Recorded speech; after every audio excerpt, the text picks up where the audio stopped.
Bonjour à tous et à toutes. Bienvenue dans Légitime Défense, votre chronique judiciaire qui vous évitera la garde à vue ou pas. Pendant la lutte contre la réforme des retraites en mars 2023, le Financial Times décrivait le poste de président de la République comme, je cite, ce qui se rapproche le plus d'un dictateur élu dans le monde développé. En réalité, depuis près de 10 ans, on assiste en France à une crise de régime d'ampleur inédite. Pour faire face à la contestation sociale qui s'amplifie, les gouvernements successifs ont été contraints de mobiliser la quasi-totalité de l'arsenal répressif dont dispose la Ve République, qui est probablement le système le plus antidémocratique d'Occident. S'ils veulent un responsable, il est devant vous. Qu'ils viennent le chercher. Depuis 2024, l'usage par le président de la République Emmanuel Macron de son pouvoir discrétionnaire de dissolution de l'Assemblée nationale Je signerai dans quelques instants le décret de convocation des élections législatives. A mis les institutions de la Ve République au cœur du débat national. Moi je suis, vous savez, républicain. Les Françaises et les Français m'ont confié un mandat.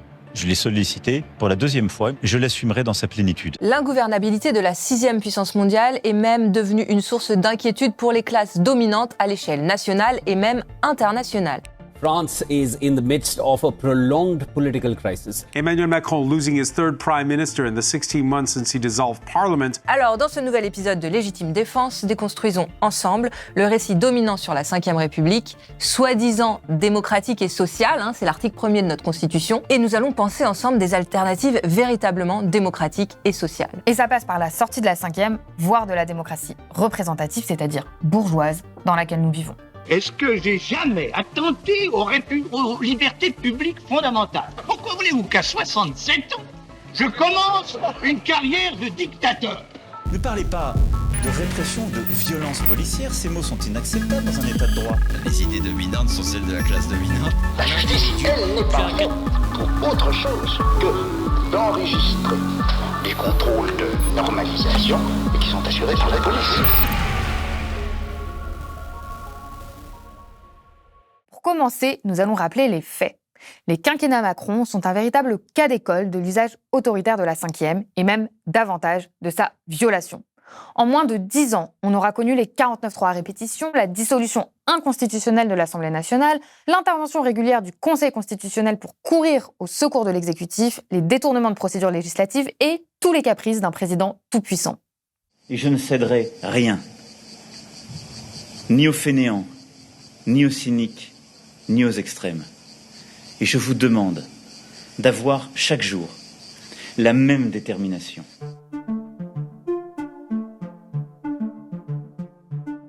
La dissolution, on l'oublie trop souvent, mais c'est l'arme monarchique par excellence. C'est aussi le moyen préféré pour faire un coup d'État. La dissolution monarchique, c'est ce contre quoi nous nous sommes battus pendant la Révolution française, c'est-à-dire la capacité du monarque de convoquer et d'ajourner les chambres à sa guise. D'ailleurs, la Constitution de 1791 ne prévoit pas de dissolution. Autant dire que dans les constitutions révolutionnaires, comme celle de 1793, il n'y a pas de dissolution non plus. Le retour de la dissolution dans notre histoire, même Napoléon n'avait pas osé. C'est en fait la restauration monarchique en 1814 qui réinstalle la dissolution dans notre droit. Là où ça devient intéressant, c'est que dans notre histoire, les dissolutions ratées, plus ou moins constitutionnelles, ont souvent provoqué la chute du régime. Quand le monarque dissout et n'aime pas le résultat, il essaye de redissoudre dans la foulée. C'est le cas le 16 mai 1830 avec une première dissolution suivie des fameuses ordonnances de Saint-Cloud tentant une nouvelle dissolution qui fait chuter le régime de la Restauration par la Révolution. C'est le cas aussi le 16 mai 1877 avec la tentative de double dissolution du général MacMahon qui marque l'avènement de la Troisième République parlementariste, là, sans révolution. La dissolution du 9 juin 2024 était inconstitutionnelle. Le président de la République n'a pas procédé aux consultations requises par l'article 12 de la Constitution qui prévoit la consultation du Premier ministre et des présidents des deux assemblées. Marx disait que l'histoire se répète toujours deux fois, la première comme tragédie, la seconde comme farce. Et donc, nous attendons avec impatience la deuxième dissolution farce, pourquoi pas le 16 mai 2026, et cette fois peut-être avec une révolution derrière ? Une autre caractéristique particulière de la 5e, c'est aussi son hyper-présidentialisme construit très consciemment par De Gaulle. Au chef de l'État, la fonction de promulguer les lois et de prendre les décrets. Pour y parvenir, il impose en octobre 62 un référendum qui a approuvé le suffrage universel pour l'élection du chef de l'État. Le 1er juin, l'Assemblée nationale investit le général de Gaulle à 329 voix contre 224. Il devient ainsi le dernier président du Conseil de la 4e République. Le lendemain, les députés lui octroient les pleins pouvoirs, comme il l'avait demandé, pour qu'il puisse rédiger une nouvelle constitution. Le but de la manœuvre, c'était de conférer la même autorité à l'Élysée et au Parlement, dorénavant tous les deux élus au suffrage universel, mais avec des pouvoirs encore plus étendus pour le président de la République. Faut donc bien comprendre que le principe de séparation des pouvoirs, dont on nous parle comme un grand garant du caractère démocratique du régime, déjà est très fictif et en pratique n'a absolument pas pour but de protéger le Parlement contre la puissance du roi. Cette séparation des pouvoirs doit au contraire protéger l'exécutif et le placer hors des atteintes du pouvoir du Parlement. En bref, la Ve République assure, comme jamais auparavant dans les démocraties libérales, l'exercice d'un exécutif tout-puissant et la domination d'un président intouchable et irresponsable. J'ai pris mes responsabilités. En précipitant la crise politique. Non, pas du tout. C'est pour ça qu'aujourd'hui, même en minorité à l'Assemblée, le gouvernement peut continuer à imposer ses contre-réformes détestables. Par exemple, en 55 jours, Elisabeth Borne a eu recours 23 fois à l'article 49.3, notamment pour faire adopter définitivement et sans vote le projet de loi de réforme des retraites rejeté par l'immense majorité de la population. Vous pensez que ça me fait plaisir de faire cette réforme? Dites-le nous. Non. Est-ce que vous pensez que j'aurais pas pu faire comme tant avant moi, mettre la poussière sous le tapis? Oui. De la même manière, elle aura survécu à une trentaine de motions de censure. On voit, en pratique, comment ces outils permettent d'imposer la seule volonté du président en roulant sur la totalité des autres institutions. Les 49.3 à répétition, l'adoption du budget par ordonnance et la marginalisation totale du Parlement ne sont donc pas des dérives. Ils donnent à voir le fonctionnement le plus parfait de la Ve République. Un vote aura donc bien lieu comme il se doit.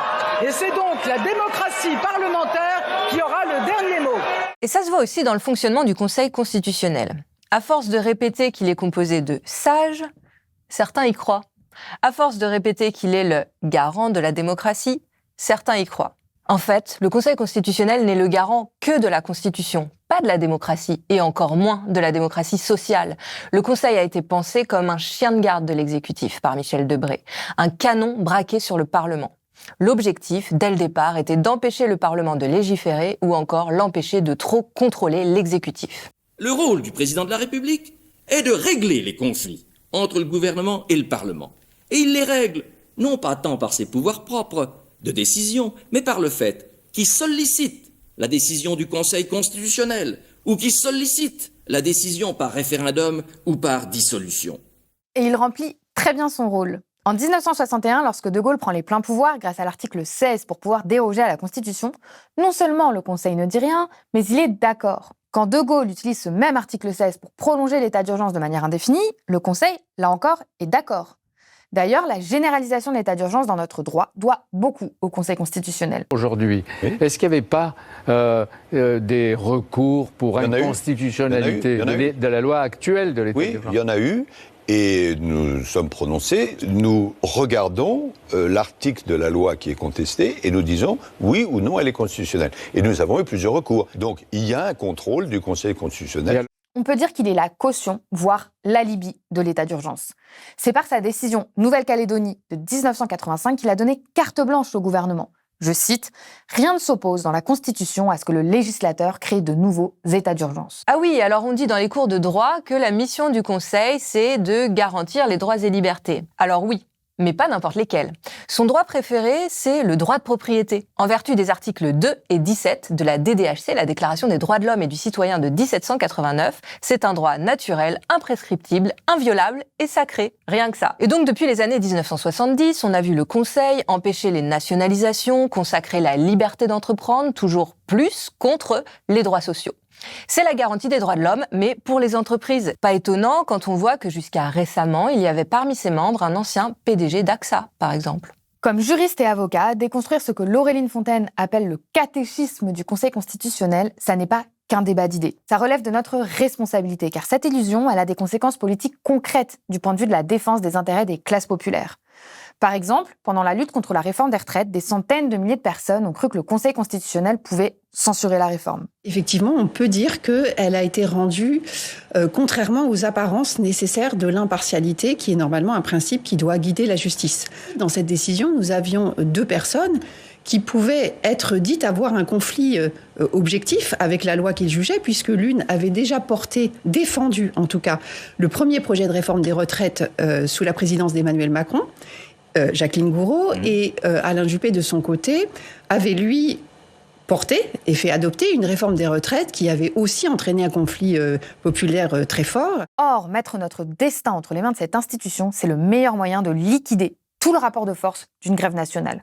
Autre exemple, le Conseil constitutionnel a certes censuré les amendements de droite portés par le Sénat à propos du très raciste projet de loi immigration 2024, mais le résultat de la manœuvre, ça a été finalement de permettre au gouvernement d'appliquer son projet de loi initial et donc de lui conférer une autorité démocratique. Le Conseil a volé au secours de l'exécutif et lui a offert la possibilité d'appliquer sa loi exactement comme il l'avait voulu. Comprendre cette dynamique concrète implique d'en finir avec l'espoir que le Conseil aille plus loin ou exerce un vrai contrôle. Alors en 1995, vous aviez validé les comptes de campagne de Jacques Chirac alors que vous saviez qu'ils étaient faux. Vous avez déclaré plus tard que par ce geste, vous sauviez la République.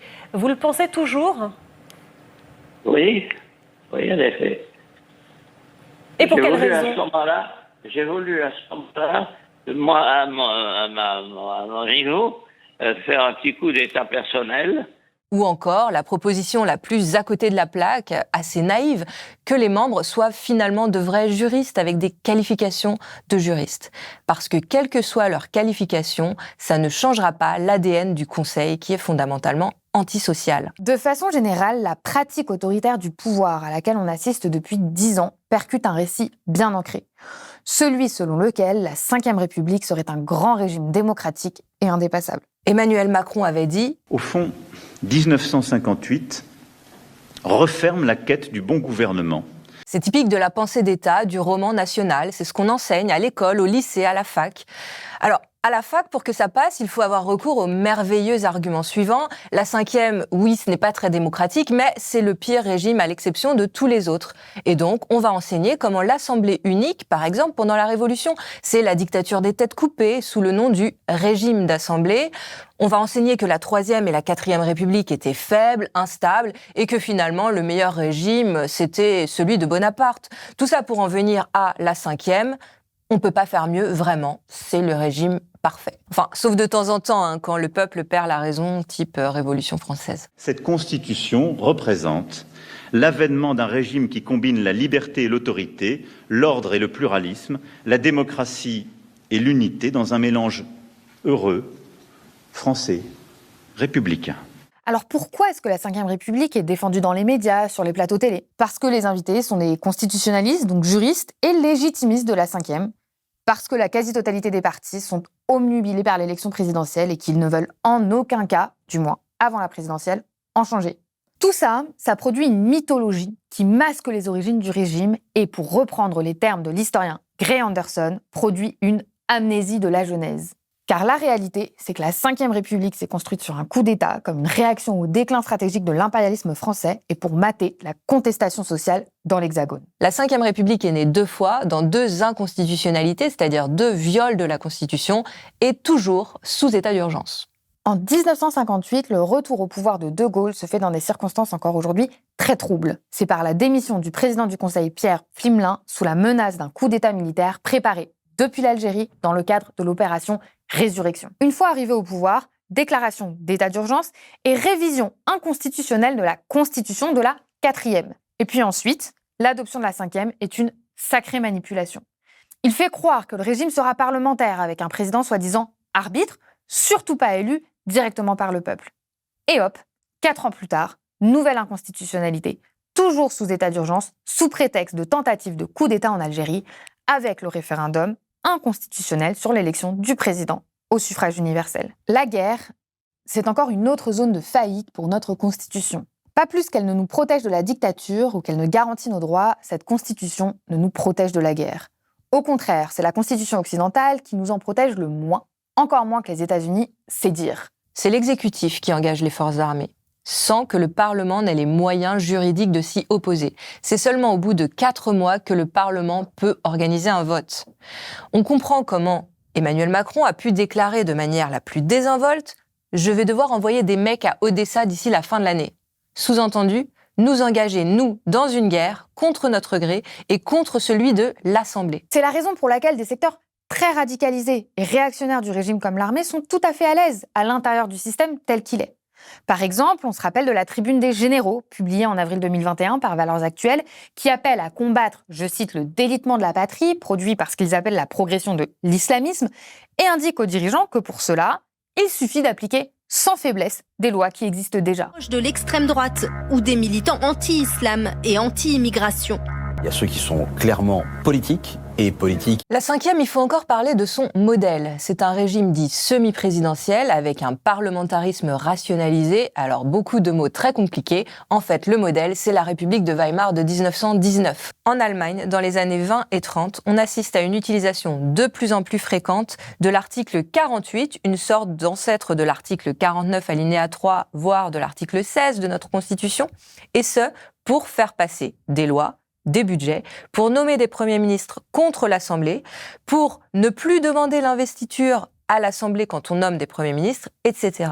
Dans le même temps, le président a de plus en plus recours à la dissolution, de manière de plus en plus erratique pour des manœuvres politiques. L'objectif du président est de faire monter l'extrême droite pour faire barrage à la gauche communiste. Et c'est à l'issue d'une ultime dissolution présidentielle pour faire barrage aux forces dites anti-républicaines de gauche, les communistes, que finalement le parti nazi obtient près de 40% aux élections et qu'Hitler est nommé chancelier par le président Hindenburg, la vieille droite. C'est la vieille droite qui nomme l'extrême droite au pouvoir.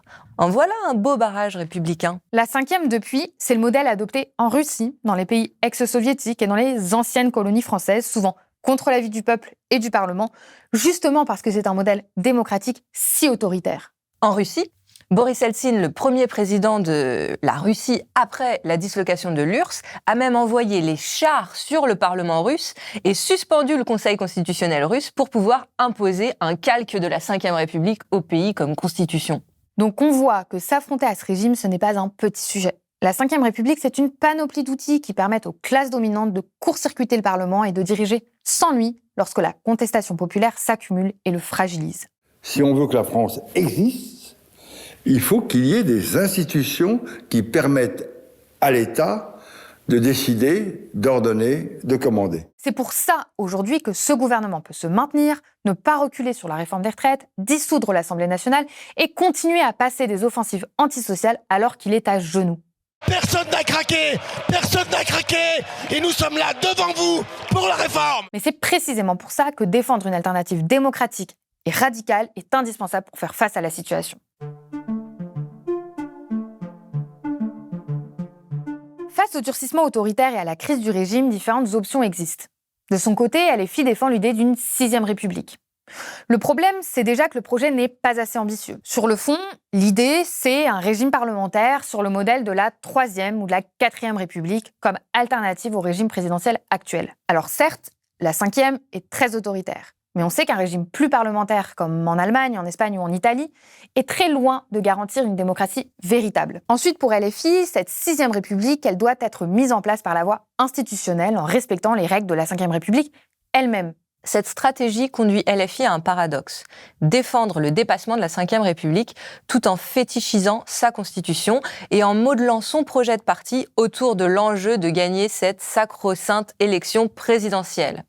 Lors de la rentrée sociale, au milieu des journées de lutte du 10 et du 18 septembre, cela a conduit LFI à défendre la nécessité d'un, je cite, moment refondateur qui passe par l'élection au suffrage universel du nouveau monarque. Nous sommes dans un moment dégagiste, vous en conviendrez avec moi. Et nous avons besoin, à la suite d'un mouvement dégagiste, d'un moment refondateur. Seule l'élection présidentielle dans ce pays, compte tenu de ce que sont les institutions, nous permet d'avoir ce moment refondateur. Les gens, qu'est-ce que vous préférez? Qu'on continue à couper et à détruire le service public, ou bien qu'on fasse une relance écologique et sociale? Finalement, cette tension entre respect des institutions existantes et aspiration à les dépasser, mais sans s'écarter trop des règles de la démocratie bourgeoise, ça menace de neutraliser la lutte dans ces moments les plus intenses. C'est ce qui s'est produit au Chili en 2019. Après une journée de grève générale dans le pays le 12 novembre, la gauche institutionnelle a accepté de conclure un accord de paix avec toutes les forces politiques du pays pour organiser le processus constituant qui devait aboutir à un nouveau régime. Cet accord a permis de sauver le président au pouvoir et de remettre à plus tard la question du renversement de régime. Résultat, des mois après le pic de l'affrontement, l'ambiance a totalement refroidi, la droite a pu reprendre la main pour peser dans les institutions et saboter la dynamique, et la constitution qui avait été rédigée n'a finalement jamais été adoptée. L'énergie populaire, l'énergie ouvrière a été dilapidée et finalement, au Chili, aujourd'hui, c'est toujours la constitution de Pinochet qui reste appliquée, sauf que désormais, elle a été relégitimée par un président de gauche. Mais il existe d'autres options. Par exemple, à Révolution permanente, pendant le mouvement du 10 septembre, on revendiquait la démission d'Emmanuel Macron tout en expliquant qu'il fallait aller plus loin. Déjà parce que si on n'a pas réussi à faire retirer la réforme des retraites avec 3 millions de personnes dans la rue, précisément à cause des outils de la 5e, c'est clair que pour faire démissionner Macron, on n'allait pas pouvoir se contenter de journées de grève isolées et d'une procédure de destitution. Mais justement, si le mouvement arrivait à le faire partir par la grève générale, il n'avait aucune raison de s'arrêter là. La crise de la Ve République, elle politise largement et elle permet aussi de comprendre que les classes populaires méritent mieux que de choisir le nouveau monarque qui va les diriger. L'idée qu'on portait, c'est de carrément défendre la fin de la Ve République, la fin de la figure présidentielle et de faire sauter les verrous antidémocratiques du régime. À la place, on défendait l'instauration d'une assemblée unique. Ça veut dire qu'il n'y aurait pas de Sénat, pas de Conseil constitutionnel, pas de président de la République. En gros, aucune institution construite pour limiter le pouvoir de l'assemblée élue. Pas une assemblée avec un chèque en blanc, mais des députés révocables, payés à salaire d'ouvriers, d'infirmiers ou de profs, des députés vis-à-vis desquels il y aurait un contrôle permanent de la population. Et ce programme ne tombe pas du ciel, n'a rien d'utopique ou d'irréalisable. Il est à l'inverse relié à l'histoire de notre pays. La révocabilité était inscrite dans la proposition de constitution de 1793. Elle a été mise en pratique par la Commune de Paris. En revanche, il est vrai que ces revendications, aucun article de la Ve République aujourd'hui ne permet de les obtenir. Il faudra les arracher par une grève générale, le genre de mouvement qui s'attaque aussi au fondement de l'antidémocratie dans notre société, le pouvoir économique des capitalistes. Lorsque tu vas sur une ligne de production, c'est pas une punition, c'est pour ton pays, c'est pour la magie. Pour les marxistes, la démocratie sous le capitalisme est forcément tronquée, au sens où elle exclut des catégories entières de la population, à commencer par les étrangers, mais elle est aussi falsifiée dans la mesure où elle dépend du pouvoir économique. Comme disait Lénine, l'égalité formelle présuppose l'inégalité économique. Une vraie démocratie ne peut donc pas exister sans en finir avec le capitalisme. Mais ça n'empêche pas de penser des revendications démocratiques qui indiquent un chemin de lutte pour répondre au tournant autoritaire. De mon côté, je voudrais poser une question.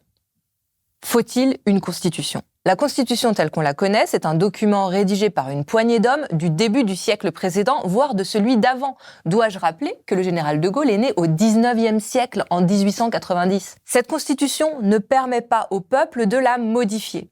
C'est d'ailleurs son objet. Et en plus, elle donne le pouvoir du dernier mot au juge constitutionnel. Honnêtement, on peut difficilement faire moins démocratique. Ce n'est pas aux morts d'écrire les règles des vivants, et ce pour toujours. En tout cas, en ce qui concerne la Ve République, depuis presque 3/4 de siècle. Ce n'est pas non plus à 9 personnes représentant les intérêts de la grande bourgeoisie, je parle du Conseil constitutionnel, d'avoir le dernier mot sur nos vies. Inscrire ceci ou cela dans la Constitution n'a qu'un intérêt symbolique, voire même fait diversion. Exemple, la Charte de l'environnement. Ou encore l'IVG. Demain, ce seront les sages qui vont interpréter notre droit à l'IVG. Regardez ce qui s'est passé aux États-Unis. Constitutionnaliser, c'est toujours dépolitiser, c'est donner la politique aux juges. Alors je pense que si on veut garder une constitution, il faudrait qu'elle soit tout le contraire de ce qu'elle est aujourd'hui. Il faudrait qu'elle soit très souple, c'est-à-dire révisable sans cesse par le peuple, à chaque génération par exemple. Deuxièmement, il faudrait qu'elle soit démocratique, c'est-à-dire véritablement démocratique, de la démocratie directe, avec l'usage de la pétition, du référendum et du tirage au sort. C'est d'ailleurs ça la vraie définition de la démocratie telle qu'on la pense au XVIIIe siècle, avant que ne soit dévoyé ce terme de démocratie et qu'on en fasse un synonyme du gouvernement représentatif. Je vous renvoie à ce sujet au livre de Bernard Manin, Principe du gouvernement représentatif, où il explique tout cela très bien. Troisièmement, il faut que cette constitution soit écrite par tout le monde, dans un processus véritablement participatif. Et enfin, quatrièmement, il faut repenser complètement la justice constitutionnelle, du moins si on veut la garder. Alors dans les revendications qui ont été portées par les Gilets jaunes, il y avait le RIC, le référendum d'initiative citoyenne. Et ça paraît déjà un bon point de départ. Donc, quelle que soit la revendication que nous défendons, c'est dans ce type de grand bouillonnement qu'on pourra imaginer autre chose que nos vieilles institutions de vieille France sexistes, agistes, racistes et impérialistes. En un mot, il est peut-être temps d'essayer la démocratie. Pour faire tout ça, il faut remettre la question démocratique au cœur de nos luttes. Articuler les revendications économiques et la critique du régime, ne pas séparer d'un côté la lutte syndicale et de l'autre la politique qui se limiterait au terrain parlementaire et électoral. En France, ça fait presque 10 ans que les travailleurs, la jeunesse et les quartiers populaires résistent aux offensives néolibérales. Pendant la réforme des retraites, le mouvement des Gilets jaunes, la lutte contre la loi travail ou le mouvement du 10 septembre, la détestation d'un régime qui défend les intérêts d'une minorité s'est toujours exprimée. Il faut donc se donner les moyens que les piquets de grève, les lycées bloqués et les facs mobilisés se saisissent de revendications démocratiques radicales et les défendent par les méthodes de la lutte. On peut faire demain ce qu'on est incapable d'imaginer aujourd'hui. C'est du René Char. Nous avons toute une série de recommandations lecture pour vous. Gray Anderson, La guerre civile en France. Claude Serfati, L'État radicalisé, la France à l'ère de la mondialisation armée. Laureline Fontaine, La Constitution maltraitée, anatomie du Conseil constitutionnel. Léon Trotsky, le programme d'action de la Ligue communiste de juin 1934. Murray Bookchin, La révolution à venir, Assemblée populaire et promesse de démocratie directe. Christine Ross, L'imaginaire de la commune. Cornelius Castoriadis, Institution imaginaire de la société. Et pour aller plus loin sur ce sujet, mon livre Constitution, paru chez Anamosa en 2025.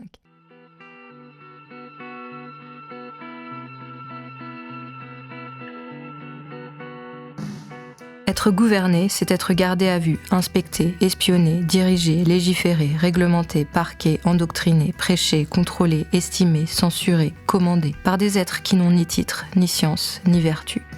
T'es en plateau de BFM TV face à un opposant un soir d'élection que t'as perdu et tu dois expliquer que non, c'est pas vraiment une défaite parce que j'ai compris le message des Français, etc.